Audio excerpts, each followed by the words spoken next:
Glória a Deus. Salmo de... Fazemos uma leitura congregacional, mas apenas os irmãos acompanham, pode acompanhar na sua Bíblia ou pelo telão.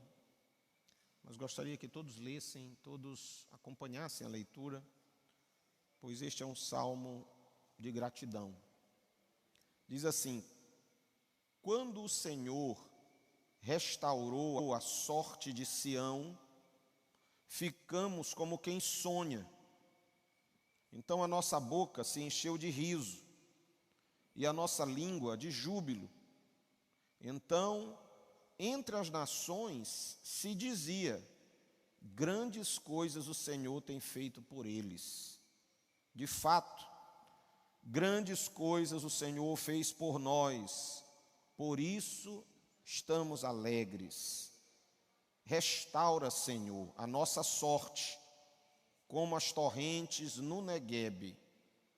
Os que com lágrimas semeiam, com júbilo ceifarão. Quem sai andando e chorando, enquanto semeia, voltará com júbilo, trazendo os seus feixes. Glória a Deus. Eu gosto muito do Salmo 126, porque ele nos traz uma expressão de gratidão por coisas maravilhosas que Deus faz na vida daqueles que creem nele, na vida daqueles que esperam nele, na vida daqueles que o buscam, na vida daqueles que têm intimidade com Deus. E o Salmo 126 é um salmo assim. Ele é um salmo que fala que Deus fez coisas grandes. E para nós entendermos esse salmo, é preciso a gente também entender um pouco da história, porque esse salmo é diretamente relacionado à história de Israel, o povo de Deus. E a expressão que o salmo traz, ele traz a partir do coração, da boca daqueles homens e mulheres que viram o agir de Deus em suas vidas de uma maneira muito especial. Quando nós voltamos à história de Israel, eu posso dizer aos irmãos aqui no livro de 2 Crônicas, capítulo 36, usando o conteúdo bíblico, porque você poderia também ver um conteúdo da história normal, que aprendemos, a história antiga, mas Israel viveu dois momentos, um de grande tristeza e outro de grande alegria. Israel e Judá, no caso aqui eu vou usar o nome Israel para falar de ambos, mas especificamente a tribo de Judá, a nação de Judá, viveu um momento muito difícil. O ano de 598 a.C., aquele povo, aquela nação, sofreu uma invasão. Na época, o Império Babilônico estava dominando todo o mundo antigo.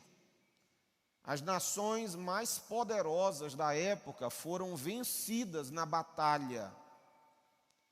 Uma delas era o Egito. O Egito, na época, ainda era uma potência para o mundo antigo. Mesmo o Egito, os exércitos dos babilônicos, também chamados na Bíblia de caldeus. E Deus avisou a nação de Judá que se eles não se arrependessem da maneira que eles viviam, da maneira como eles passaram a se comportar, Deus permitiria que o Império Babilônico viesse contra a nação e a subjugasse. Mas os líderes da época não ouviram a voz dos profetas. Os líderes da época desprezaram o que Deus mandou dizer para eles. Eles não ouviram grandes profetas de Deus, Por exemplo, Jeremias, que foi um dos profetas que viveu esse tempo de uma maneira muito, muito forte. E ele não era nem uma pessoa qualquer. Jeremias, além de profeta, era sacerdote. Era de uma linhagem de sacerdotes. Era um homem que deveria ter sido ouvido. Mas, como nós vemos ainda hoje, muitos de nós não dão ouvidos àquilo que Deus fala. Muitos de nós ignoramos a mensagem que Deus nos envia. Muitos de nós não crê e vive a vida de maneira alienada das coisas de Deus, ou pelo menos não dá importância devida às coisas de Deus. O resultado disso para aquela nação ficou registrado em 2 Crônicas, capítulo 36, versículo 17. Diz que o Senhor trouxe contra eles o rei dos caldeus, que matou os seus jovens à espada na casa do santuário. Não teve piedade nem dos jovens, nem das moças, nem dos adultos, nem dos velhos. Entregou todos os tesouros da casa do Senhor, os tesouros do rei e dos seus príncipes, tudo ele levou para a Babilônia. Os caldeus queimaram a casa de Deus, derrubaram a muralha de Jerusalém, queimaram todos os seus palácios, destruindo também todos os seus objetos de valor. Os que escaparam da espada, a esses ele levou para a Babilônia, onde se tornaram escravos dele e de seus filhos, até o tempo do reino da Pérsia. Isto aconteceu para que se cumprisse a palavra do Senhor por boca de Jeremias, até que a terra desfrutasse dos seus sábados. Durante todos os dias da sua desolação, a terra repousou até que os 70 anos se cumpriram. Esse juízo de Deus sobre aquela nação foi tão severo que ele nos dá um alerta de como o pecado pode ser danoso para a nossa vida. E às vezes nós ignoramos este tema, nós rejeitamos esse tema, porque não é um tema agradável. O tema que é agradável é quando alguém vem à frente e diz: você vai ser um vencedor, você vai prosperar, você vai ser aplaudido, você vai enriquecer, vai comprar isso, vai comprar aquilo. Isso todo mundo gosta de ouvir, mas poucos gostam de ouvir que o pecado mata, destrói, acaba com o casamento, acaba com a vida, domina o homem, arrasa com tudo, destrói tudo, faz você perder tudo. Até a referência de vida, o homem é capaz de perder quando não ouve a Deus. Eu digo isso porque a referência daquele povo não era exatamente a terra, não eram as cidades. A referência de Israel, de Judá, era o templo, porque o templo de Judá, o templo de Jerusalém, representava a presença de Deus no meio do povo. Para eles, naquela época, isto era tão sério, que quando a presença de Deus estava representada na arca, antes de construírem o templo, a presença de Deus era representada pela arca. Como a arca podia ser conduzida de um lado para o outro, às vezes a nação entrava em guerra, e eles levavam a arca para a guerra, porque na mente daquelas pessoas, a arca representava a própria presença de Deus, que garantiria a vitória para Israel. E todas as vezes eles levavam a arca porque queriam se sentir seguros, porque o Deus de Israel, a referência daquele povo, estava com eles na batalha. O templo foi construído, a arca foi colocada lá, mas o templo não podia ser movido. As pessoas vinham de todo Israel para adorar a Deus no templo. Então o templo era a referência. Mas quando Babilônia invadiu, queimaram o templo, derrubaram o templo, derrubaram os muros de Jerusalém e levaram o povo escravo. E eles exerceram uma atividade que era própria das guerras da época. Eles trocavam os povos dos lugares naturais. Então eles tiravam os povos de um lugar e botavam para outro distante. O objetivo disso era para que as nações não se sentissem mais parte de um lugar, não tivessem mais uma terra para amar, que lhes fosse uma referência. Mas os israelitas, mais do que qualquer outro, eles tinham esta terra como referência de vida.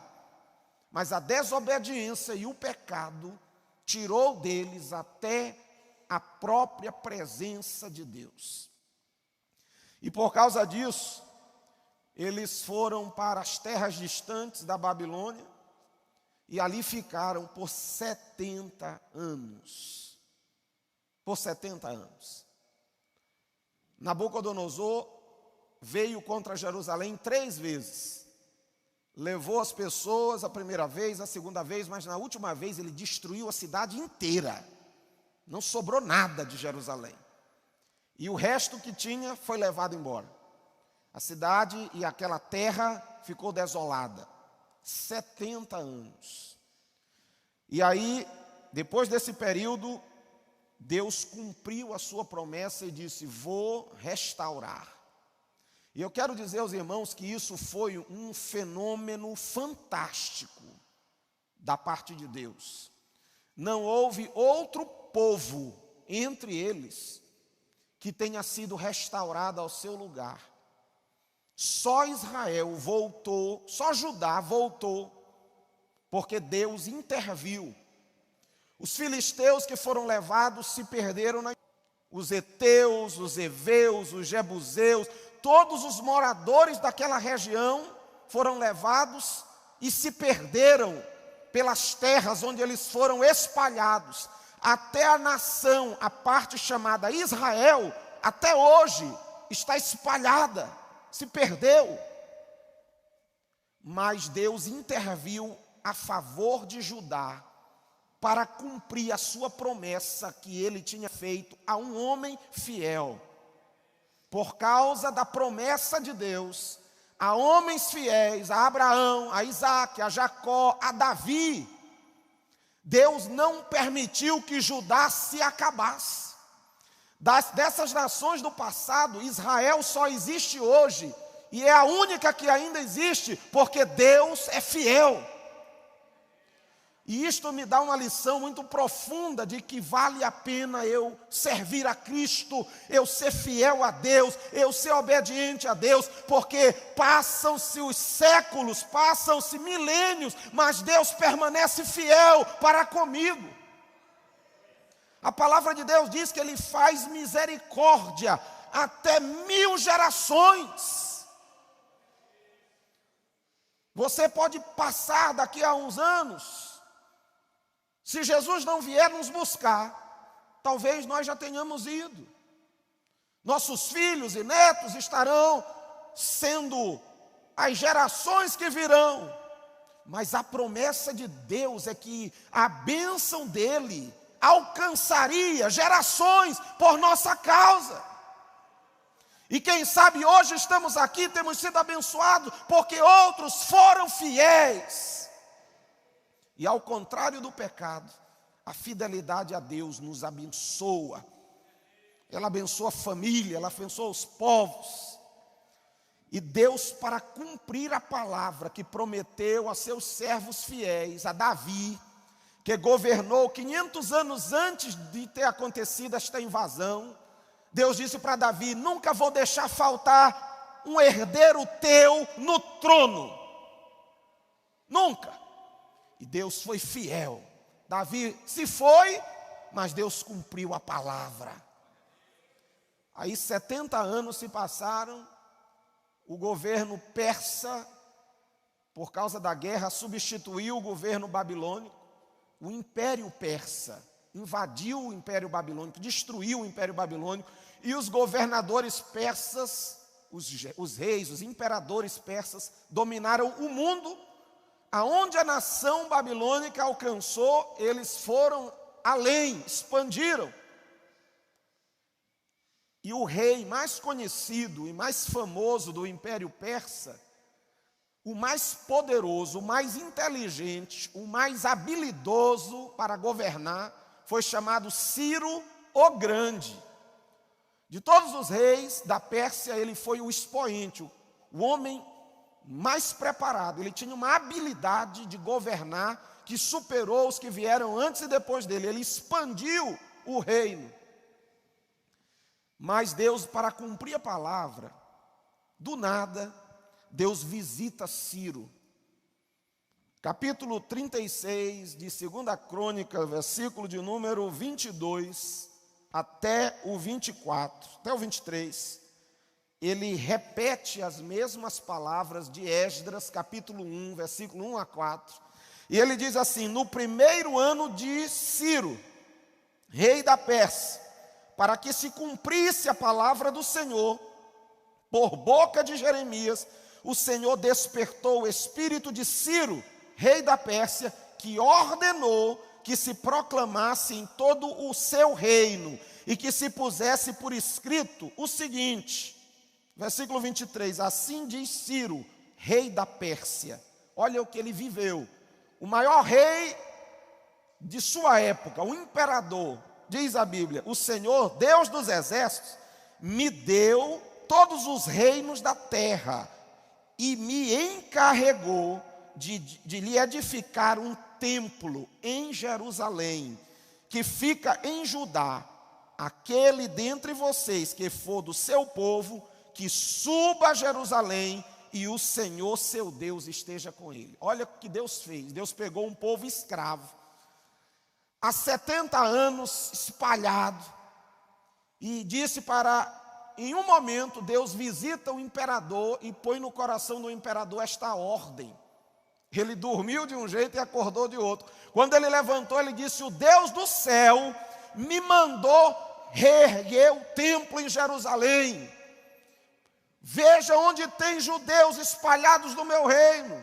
70 anos, irmãos, era a geração seguinte. Não era mais, muitos já tinham morrido, era a geração seguinte.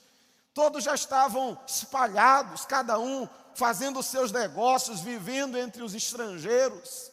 Mas em um dia, Deus faz cumprir a sua palavra e aquele povo todo, pelo menos a grande maioria, volta da região lá do Irã, que era onde estava o reino persa, e voltam para Jerusalém.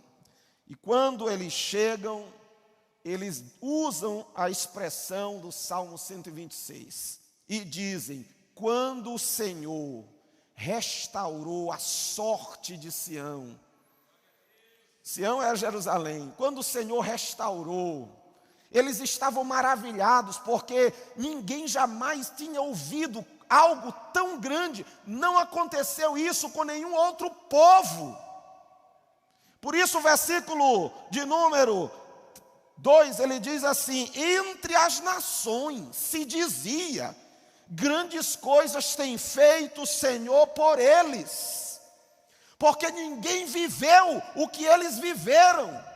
As nações permaneceram escravas, as gerações se miscigenaram, se perderam, mas Israel foi preservado, porque Deus escolheu abençoar aqueles que eram filhos de uma promessa. E aí eles ficavam, eles mesmos, admirados, quando as nações comentavam: grandes coisas o Senhor fez por estes. Quem mais foi beneficiado desta forma? onde o seu Deus falou ao imperador do mundo para que lhes restaurasse o templo e o povo e a cidade para a glória do Senhor, não houve outro povo na terra abençoado como foi os filhos da promessa. Aí eles voltam para a terra, quando eles chegam em Jerusalém, na terra de Judá, eles dizem assim: quando o Senhor restaurou a nossa sorte, a sorte de Sião, a cidade será restaurada. Eles dizem assim: ficamos como quem sonha. O termo quer dizer, nós ficamos de boca aberta, a gente ficou maravilhado, ninguém entendeu nada, algo sobrenatural, algo de Deus, algo que ninguém jamais imaginaria. Deus fez acontecer porque é fiel. Irmãos, vale a pena servir ao Deus eterno, vale a pena ser fiel ao Senhor, vale a pena servir a Jesus, aceitá-lo como Salvador, abandonarmos a vida de pecado que Deus não se agrada, procurarmos viver bem na presença de Deus, porque o que Deus faz na vida daqueles que creem e que o servem é como o que aconteceu com aquele povo. Eles ficaram maravilhados, e nós estamos diante de algo impossível. Porque hoje nós olhamos isso numa perspectiva do passado.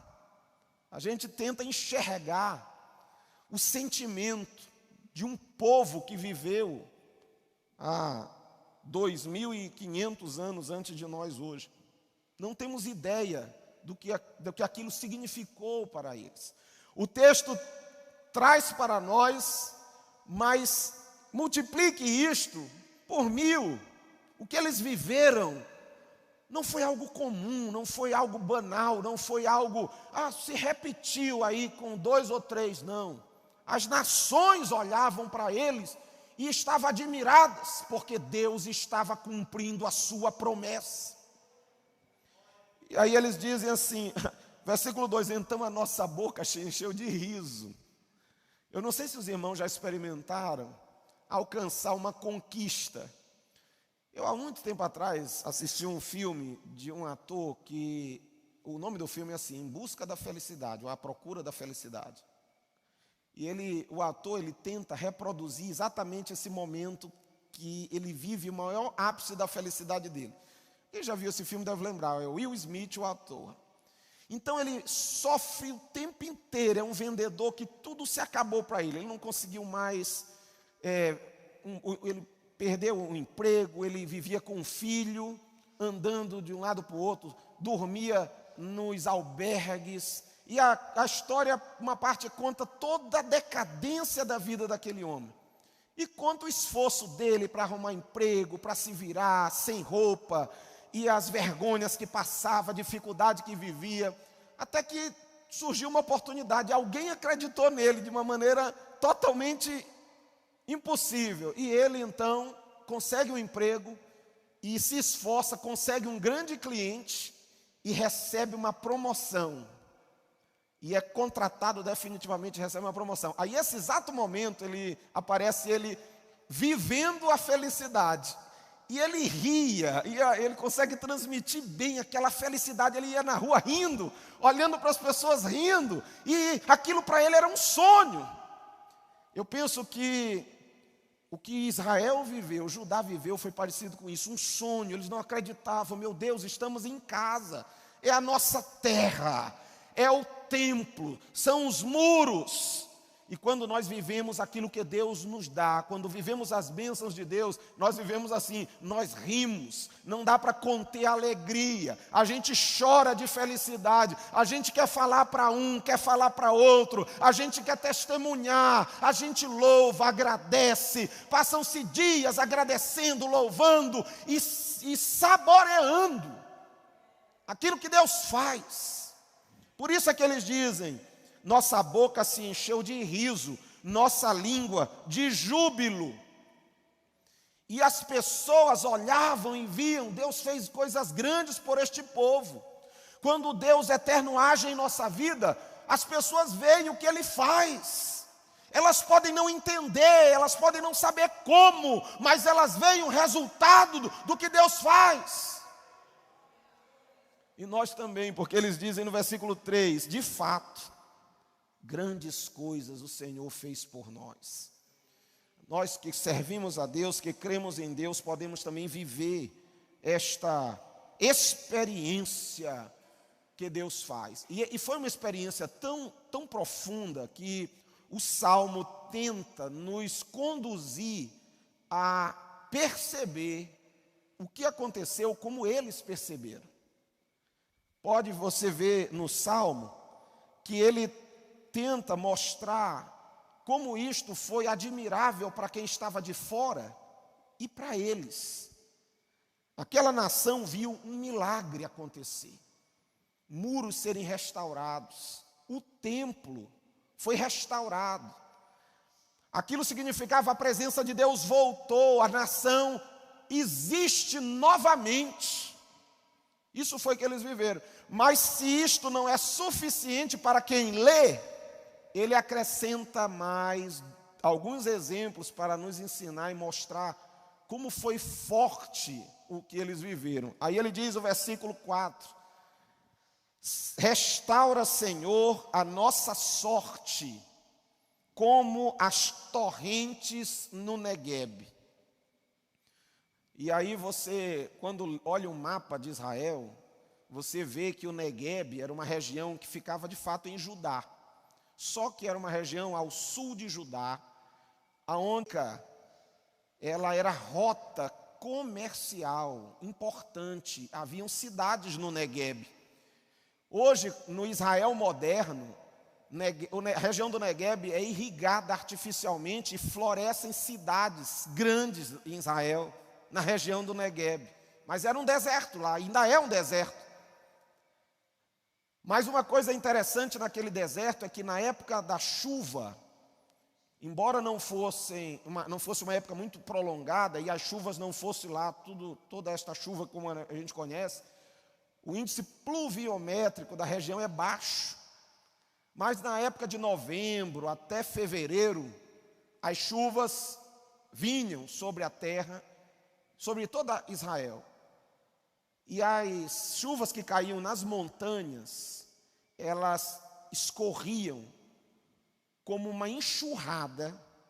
Talvez os irmãos já tenham visto isso no nosso moderno, na nossa atividade moderna. É muito comum vermos isso em rios, na região sul, que tem cachoeiras, que de repente surge uma tromba d'água. Os irmãos já ouviram falar dessa tromba d'água? De vez em quando tem uma notícia que matou alguém que estava tomando banho e de repente a água veio e levou todo mundo. Isso acontecia nos desertos do Neguebe. Estava tudo seco, só buraco, pedra e areia. Se você olhar depois um vídeo, procurar ver, procure lá sobre rios que surgem no deserto. E no Neguebe acontecia, estava tudo seco, sem vida. Não havia nem planta, nem animais, era tudo seco. De repente, vinha o rio trazendo uma enxurrada. E aquilo descia, e onde ele entrava, levava tudo. E de repente, de um momento para o outro, a região virava um alagado. E as plantas floresciam, os animais voltavam. E a vida era restaurada todo o tempo que aquela água permanecia até a próxima estação. Deus fazia florescer o deserto diante dos olhos do povo em um momento assim. Isto aqui eles chamam de torrentes do Neguebe. Várias regiões do deserto acontecia isso. É lindo você olhar o vídeo, existem vídeos hoje daquela enxurrada de água, de pedra, e vinha e virava tudo água daquele lugar. E aí Deus faz florescer do nada, em um momento. Não eram dias nem meses, Deus fazia de uma vez e a vida voltava. Isto, Israel diz assim, restaura, Senhor, como as torrentes do Neguebe, porque quando você está longe de Cristo, muitas vezes andando na desobediência, sua vida é o deserto do Neguebe. Não há vida, não há planta, não há animais, não há nada. Mas quando Deus entra, irmãos, no negócio, Deus faz florescer, Deus faz nascer. Por isso nós falamos tanto de restauração, porque o nosso Deus tem poder de restaurar, de levantar muros, de levantar santuários que foram destruídos, de restaurar famílias, restaurar trabalho. Deus tem poder de restaurar a amizade, o amor, a perspectiva, porque quando o Senhor entra, Ele faz diferença na vida dos que esperam nele. Ele usa ainda mais um exemplo para finalizar. Ele diz: os que com lágrimas semeiam, com júbilo ceifarão. Quem sai andando e chorando enquanto semeia, voltará com júbilo trazendo os seus feixes. Ele mostra como é interessante esta forma como Deus entra em nossa vida para nos fazer florescer. Ele usa um outro símbolo, ele diz assim: é como alguém que sai para semear uns carocinhos de feijão. Ele bota naquela sacola. Normalmente faz assim, na época fazia assim, pegava aquele arado, os irmãos devem saber o que é o arado, é uma peça de metal ou de madeira, que ela tem ela é construída de forma a fazer um V invertido, e aquilo vai abrindo a terra. Na época eles puxavam o arado com animais, eram bois, então colocava canga no boi, que era feita de madeira, e ali era amarrado o arado, e o boi, ou 2 bois, iam na frente, e o cidadão ia guiando o arado, para abrir os buracos na terra. E depois daquilo ser totalmente aberta, o arado, vinha o indivíduo com uma sacolinha, com alforge, ou com alguma bacia, e ele ia jogando ali 2, 3 sementes, ia andando, ia jogando, ia andando, ia jogando, e aquilo era na esperança de que Deus fosse agir, porque se não fosse pela ação de Deus e as chuvas, aquela plantação podia não dar nada, podia não vingar, ou mesmo se o fizesse, podia ser insuficiente. Mas o que ele diz aqui no versículo 5 é que quando Deus está no negócio, você planta 1 ou 2 caroços, mas quando você vai, Deus faz produzir, Deus multiplica, Deus abençoa, Deus faz render de tal forma. A imagem que ele diz é como se você colhesse tanto que é preciso atar feixes e botar aquilo no ombro e carregar com dificuldade, porque Deus abençoou de uma forma maravilhosa. Foi isso que Deus fez por eles, e por isso eles estavam agradecidos. E eu sei, irmãos, que Deus faz assim mesmo na vida de quem crê, na vida de quem o ama, na vida de quem o serve, na vida de quem o reconhece, na vida de quem lhe é agradecido, na vida de quem se está conectado a Deus através de Cristo. Eu espero que este salmo também seja uma realidade na vida de cada um de nós, que nós possamos experimentar esse mesmo nível de bênção de Deus, de presença de Deus, de restauração de Deus, de coisa que Deus faz para quem é filho, para quem é da promessa. Ninguém mais viveu a bênção que Deus deu a este povo. Por isso o Salmo 126 é tão lindo e tão expressivo, tão significativo, porque brotou de corações maravilhosamente agradecidos ao Deus vivo que pode todas as coisas. Que você e eu tenhamos esta mesma experiência e esta gratidão por experimentar tudo que Deus faz, fez e ainda fará na vida daqueles que o buscam, que são fiéis. Vamos ficar de pé por um minuto, já passamos um pouco do horário, vamos já finalizar.